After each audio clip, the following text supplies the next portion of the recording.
Welcome to WCrypto. Hello, my friends. Welcome back to WCrypto. Looking at the Bitcoin monthly returns chart, April is done with plus 14.25%, and it looks like Bitcoin doesn't want to add more.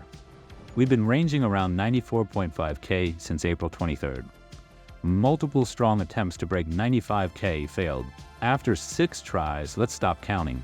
For now, we're stuck between 93.7 and 95K, occasionally grabbing liquidity at the range edges.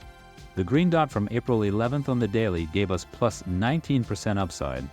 Then a red dot appeared on the 26th, but price is holding. That's likely due to strong institutional accumulation, mainly from ETFs and MicroStrategy. Now, 3 days later, the Heikin-Ashi candle is red, but money flow has been green since the 23rd.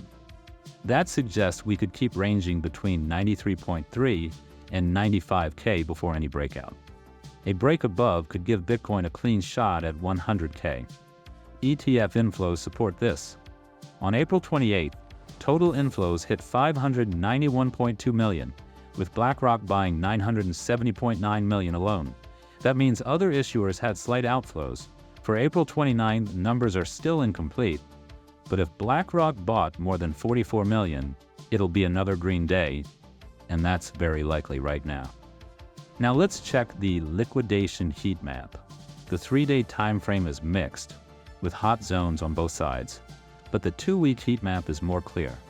The short liquidation pocket between 95 and 97K is a larger and closer to price than the long liquidation pocket around 91.3K.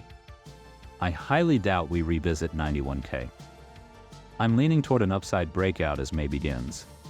I will continue updating you daily. Join the free Discord for real-time trading thoughts. Click the like button if you got value from this video. Subscribe and turn on the notification bell to stay updated. And see you in the next one.